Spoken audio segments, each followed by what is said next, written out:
Assalamualaikum warahmatullahi wabarakatuh dan salam sejahtera. Kami dari Kumpulan 9 akan membentangkan mengenai stres pembunuh senyap. Ahli kumpulan kami terdiri daripada 5 orang, iaitu saya, Nur Afika Saira binti Zahrin Nizam, Wan Arika Ashraf binti Wan Ali, Rashika Itra binti Muhammad Rashidi, Tilkumar anak lelaki Subramaniam dan Suhailah binti Muhammad Sulaiman. Pembentangan dari kumpulan kami terbahagi kepada 8 bahagian, iaitu yang pertama pengenalan, objektif kajian, latar belakang kajian, pernyataan masalah, metodologi kajian, dapatan kajian, langkah-langkah dan kesimpulan. Assalamualaikum warahmatullahi wabarakatuh dan salam sejahtera. Saya, Nur Afika Saira binti Zahrin Nizam, akan menerangkan mengenai pengenalan, objektif kajian dan juga latar belakang kajian. Dalam meniti arus kemodenan ini, stres pembunuh senyap adalah topik yang sering dibincangkan dalam dunia hari ini. Apakah itu stres? Stres atau tekanan ialah ketegangan fizikal dan psikologi yang berkembang sebagai tindak balas kepada keadaan yang berpotensi berbahaya. Stres digambarkan dari perspektif psikiatri sebagai ketidakseimbangan dalaman dan luaran seseorang yang mempengaruhi fisiologi dan jiwa. Baru-baru ini, kita dikejutkan pula dengan satu wabak virus, iaitu wabak COVID-19 yang telah memberi satu tamparan yang besar kepada sesebuah negara dari pelbagai sektor seperti dari segi ekonomi dan sosial. Banyak negara berada dalam keadaan yang darurat yang menyebabkan banyak sektor telah dilumpuhkan buat sementara waktu, antaranya ialah sektor industri. Semasa waktu Perintah Kawalan Pergerakan atau lebih dikenali sebagai PKP, telah diambil satu inisiatif iaitu hanya seramai 20% pekerja saja yang perlu hadir di tempat kerja. 80% lagi hanya perlu work from home. Pada ketika ini, ramai yang mengalami masalah kemurungan dan stres yang melampau melebihi dari waktu sebelum hadirnya wabak COVID-19. Ramai pekerja diberhentikan atas faktor ingin mengurangkan kos membayar gaji pekerja. Masalah kewangan menjadi salah satu punca penyebab seseorang mengalami stres kerana ketika itu negara berada dalam keadaan yang gawat. Stres terbahagi kepada beberapa kategori, iaitu termasuk variety biasa yang dipanggil iaitu stres akut, stres episodik dan stres kronik. Stres akut adalah stres kecil, namun ia adalah yang paling memberi kesan kepada masyarakat. Keperluan harian inilah yang menyebabkan stres yang teruk. Stres episodik ialah orang yang mempunyai keinginan yang tinggi dan akan mengalami stres kerana keinginan mereka tidak mencapai matlamat mereka. Jenis stres terakhir ialah tekanan kronik yang berbahaya dan tidak sihat. Stres yang berterusan ini boleh memberi kesan negatif kepada kesihatan fizikal dan mental seseorang. Objektif kajian yang kami dapati ialah untuk mengkaji punca terjadinya stres disebabkan kesihatan mental. Yang kedua ialah untuk mengenal pasti kesan sampingan stres terhadap mental dan fizikal. Dan yang terakhir ialah untuk mengenal pasti langkah-langkah menangani stres dengan bijak. Pada tahun-tahun belakangan ini, kita dikejutkan dengan satu penularan wabak virus iaitu wabak COVID-19. Pada ketika ini, kita sering dengar di kaca televisyen atau di media sosial mengenai masalah yang sangat serius yang melanda negara, antaranya ialah stres. Menurut data daripada Kajian Kesihatan dan Morbiditi Kebangsaan pada 2019, sehingga 2.3% rakyat di bawah umur 16 tahun mengalami penyakit mental akibat ketidakstabilan emosi yang berterusan. Penularan COVID-19 juga telah menyebabkan berlakunya peningkatan kes bunuh diri dalam kalangan masyarakat. Seterusnya ialah stres ditakdirkan sebagai keadaan kegelisahan, kebimbangan, ketegangan dan emosi lain yang serupa yang disebabkan oleh tekanan mental atau fizikal menurut dalam Kamus Dewan edisi keempat 2021.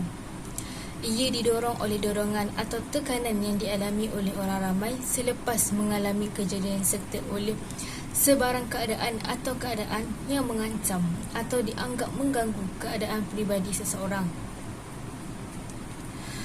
Seseorang mengalami tekanan sebagai tindak balas badan, emosi dan mental apabila keperluan tidak dipenuhi.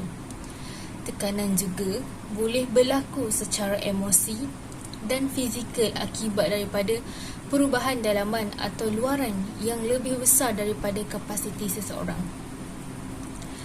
Selain itu, stres juga boleh menyebabkan tingkah laku yang positif. Ia tidak selalunya memberi kesan buruk. Ini disebabkan oleh fakta bahawa stres ringan hingga sederhana adalah sihat dan boleh berfungsi sebagai pendorong kepada orang ramai untuk meningkatkan produktiviti mereka. Walau bagaimanapun, untuk berjaya menangani stres, sumbernya mesti dicari. Ini disebabkan oleh fakta bahawa stres yang berpanjangan dan berlebihan yang tidak diuruskan akan memberi kesan buruk kepada kesihatan seseorang dan meningkatkan kemungkinan mereka mendapat penyakit. Apabila keadaan mental dan kerohanian tidak lagi dapat menerima senario yang menekankan perasaan tersebut, isu akan menjadi lebih teruk sekiranya mereka yang mengalami stres tidak mendapatkan rawatan atau terapi untuk mengelakkan ketidakstabilan emosi berpanjangan.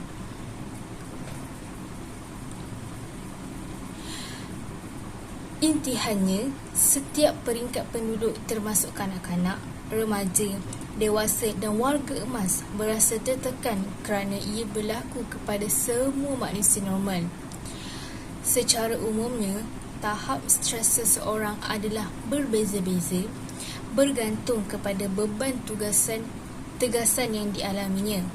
Selain itu, rangsangan yang tidak menyenangkan termasuk bahasa yang menyinggung perasaan, bunyi yang kuat dan bau yang tidak menyenangkan mungkin menyebabkan stres.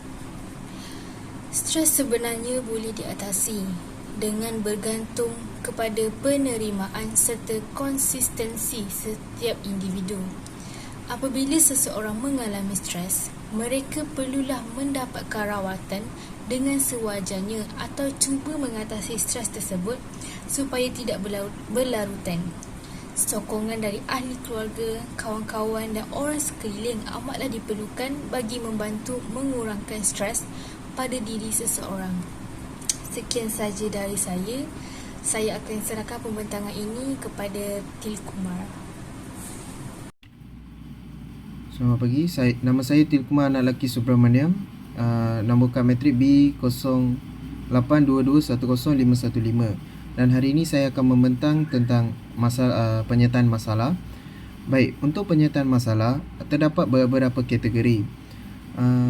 Sebagai contoh, dari segi apabila kita tengok dari pandangan segi pelajar, seseorang pelajar gagal dalam menguruskan masa dengan baik. Oleh itu, apabila mereka gagal mengurus masa dengan baik, mereka mengalami stres, kesakitan mental dan masalah kesihatan dan sebagainya. Dan selain itu, kita boleh tengok faktor keluarga juga merupakan satu-satunya yang menjadi konflik di antara mereka, seperti faktor keluarga, kehidupan peribadi, konflik peranan dan sebagainya. Sebagai contoh, apabila keluarga mengalami masalah ataupun mereka mempunyai masalah yang sangat serius, so sebagai pelajar dan sebagai anak, kita akan rasa terlalu stres kerana dengan keadaan keluarga kita. Dan juga seperti kehidupan peribadi, kita boleh tengok ramai yang meninggal dunia apabila mengalami stres kerana mempunyai masalah peribadi yang tidak boleh dikeluarkan ataupun tidak boleh diberitahu kepada sesiapa. Dan juga konflik peranan. So konflik peranan bermaksud seperti perselisihan faham yang tidak semestinya berlaku ataupun konflik percakapan yang tidak berkenaan apabila kita bertutur dengan orang lain. Dan dan kita akan berfikir seperti apa yang akan difikir oleh orang yang depan ataupun orang yang kita telah bertengkar ke, konflik antara kita. So perkara-perkara ini adalah masalah-masalah yang telah dihadapi oleh setiap golongan dan dalam kalangan masyarakat. Dan juga stres boleh dibahagi kepada 3 perspektif yang berbeza. Sebagai contoh, stres sebagai stimulus, stres sebagai respons dan stres sebagai proses. So untuk stres sebagai stimulus, apabila kita berfikir banyak ataupun apabila kita berfikir perkara yang sama berulang kali, kita akan mengalami kesihatan mental. Dengan lepas stres, kita akan mengalami kesihatan mental. So sebab itulah kita boleh tengok ramai yang mempunyai mental health problem. Dan juga yang kedua, stres sebagai respon. Stres sebagai respon apabila kita berfikir benda yang sama ataupun sudah terlampau kita berfikir dan kita mengingati dan kita bercakap pasal tentang perkara yang buruk tersebut yang telah mengalami stres, kita akan respons ke seperti suicide, membunuh diri, dan sebagainya. Dan yang ketiga adalah stres sebagai proses. So untuk stres sebagai proses, kita perlu elakkan stres-stres seperti ini, kerana stres sebagai proses dia akan dapat perkara-perkara yang telah orang lain cakap tentang kita daripada orang yang ketiga. Sebagai contoh, apabila kita membuat sesuatu benda, orang yang lain tidak menyukai dan orang ketiga akan mengutuk apa yang kita buat. So apabila kita dengar benda tu, kita akan mengalami stres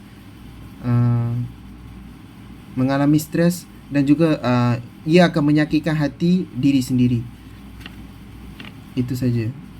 Itu saja daripada saya untuk penyertaan masalah. Untuk metodologi kajian, kumpulan kami dapat tahu apabila kita mengumpul kajian-kajian, mengumpul data-data dan membuat kajian, kita dapat tahu bahawa stres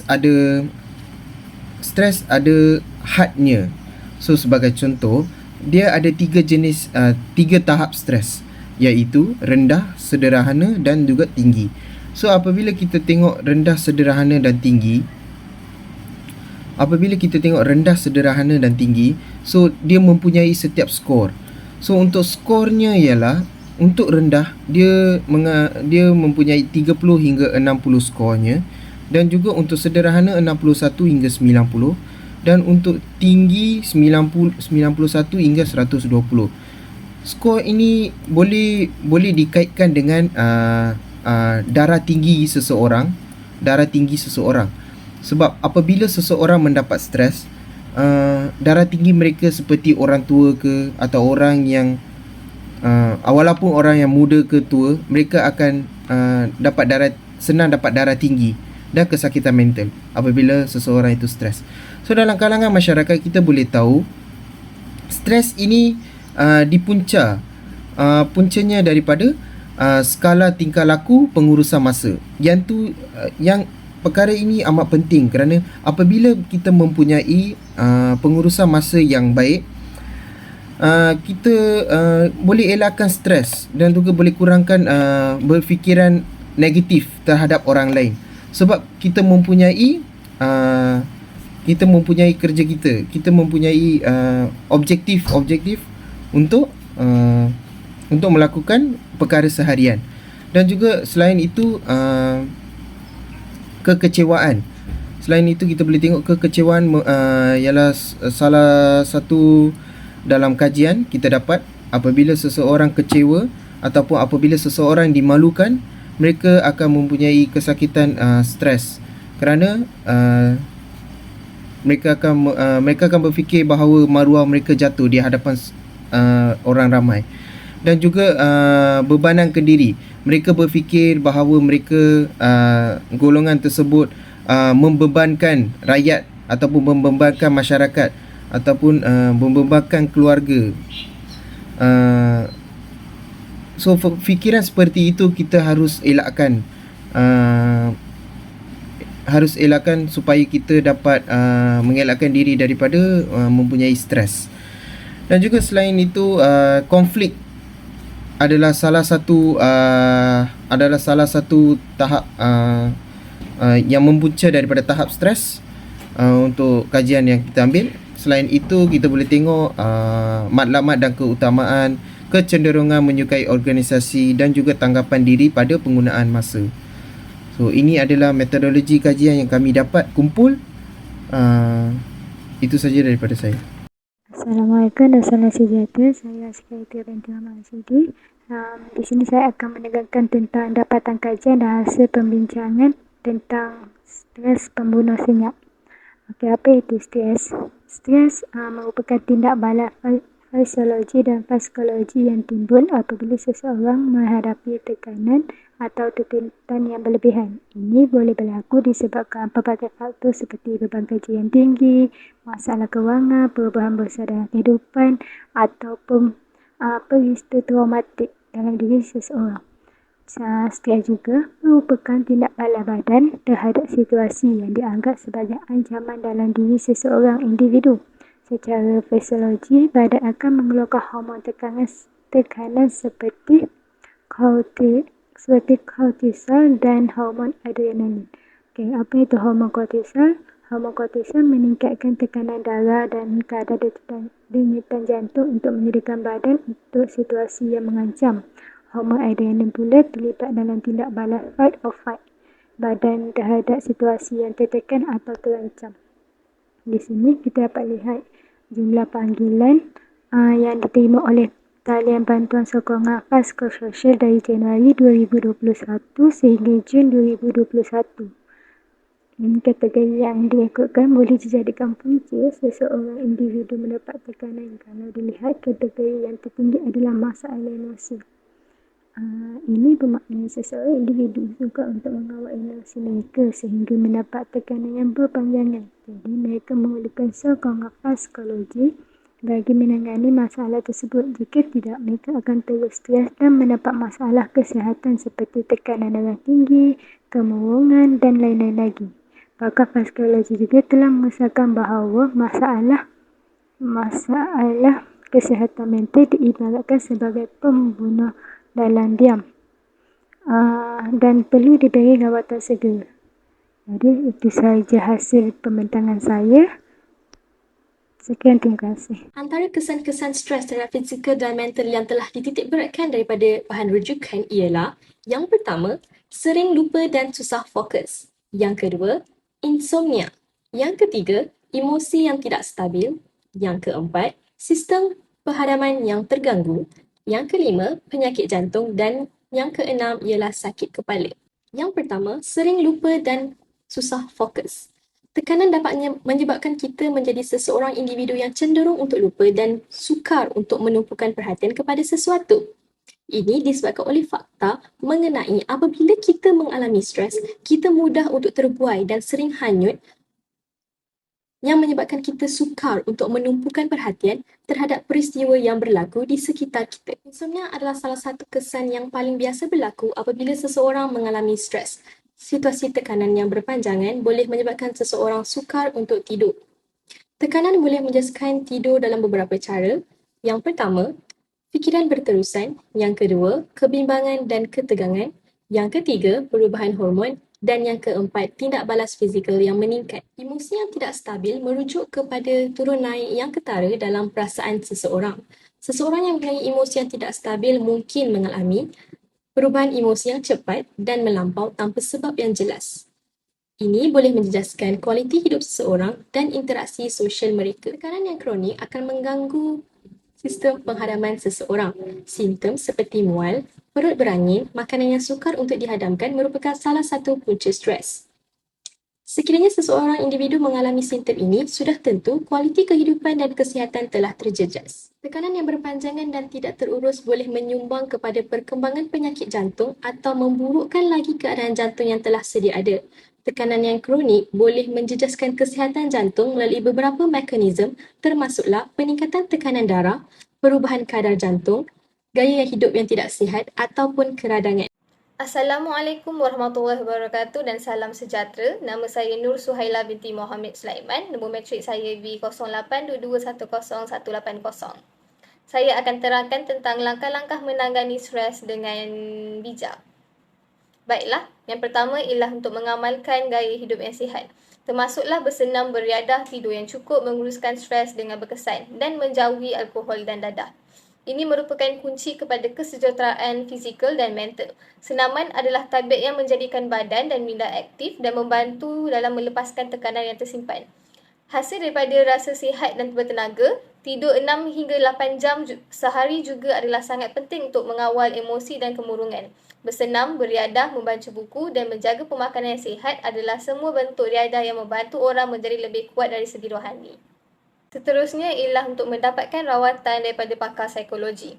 Bantuan pakar tersedia untuk menentukan punca stres berlebihan seseorang individu tersebut dan membantu mereka keluar dari gua gelap di mana mereka akan diberikan rawatan dalam bentuk diagnosis atau ubat yang lebih sesuai untuk membantu pesakit menyeimbangkan psikologi dan rohani kepada keadaan yang stabil semula.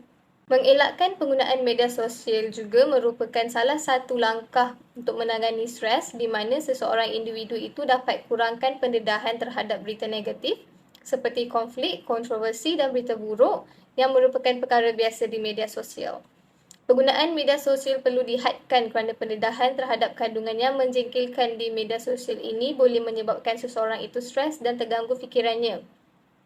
Dengan menghadkan penggunaan media sosial, kita boleh memotivasikan diri untuk melibatkan diri dalam lebih banyak aktiviti sosial seperti bertemu dengan rakan, meluangkan masa bersama keluarga dan terlibat dalam interaksi dunia sebenar. Sokongan daripada keluarga, rakan dan masyarakat juga bermain peranan sebagai langkah menangani stres. Antara sokongannya ialah sokongan emosi di mana orang yang disayangi, rakan dan komuniti boleh membantu seseorang individu itu dengan mendengar dan memahami fikiran dan perasaan individu tersebut.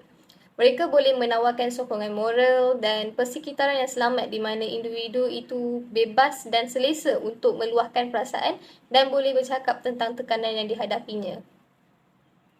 Berfikiran positif juga merupakan langkah menangani stres di mana individu perlu mengubah cara pemikiran untuk peralihan daripada minda negatif kepada lebih positif. Seseorang itu memerlukan kesedaran tentang corak pemikiran yang tidak baik yang muncul apabila sedang stres dan perlu bijak mengubahnya kepada corak pemikiran yang lebih ceria, positif dan membantu. Akhir sekali, kempen kesedaran juga merupakan satu langkah untuk menangani stres. Melalui pelaksanaan kempen kesedaran ini dapat memberikan maklumat yang berguna kepada orang ramai tentang apa itu stres, apa itu tekanan dan apa puncanya dan kesan terhadap kesejahteraan fizikal dan mental. Dengan meningkatkan pengetahuan ini, individu boleh memahami tekanan dan mengenali tanda-tanda dan gejalanya. Itu sahaja daripada saya. Sekian, terima kasih. Okay, saya sekarang akan membentang tentang kesimpulan yang kami dapat daripada kajian ini. Kesimpulan yang pertama kami telah meletakkan bahawa stres dalam kalangan masyarakat berpotensi replikasi dan mempengaruhi setiap individu. Sebagai contoh, walaupun seseorang individu mempunyai stres ataupun mempunyai kesakitan mental, perkara tersebut tidak boleh digunakan sebagai tonggak utama untuk menyerang ataupun untuk mengutuk orang lain kerana mereka lah kita dapat stres ataupun kerana mereka lah kita dapat kesakitan mental. Tidak. Kesakitan dan stres ini kita boleh dielakkan seperti sebagai contoh kita harus mempunyai kehidupan yang sihat dan cergas. So yang kedua, kita boleh bagi tahu bahawa tahap stres dalam setiap golongan mempengaruhi daya tindak untuk mental. Sebagai contoh apa yang saya katakan tadi, tahap stres ini boleh membawa seseorang individu untuk membuat perkara-perkara yang buruk ataupun untuk membuat perkara-perkara yang tidak sepatutnya dilakukan oleh seseorang individu.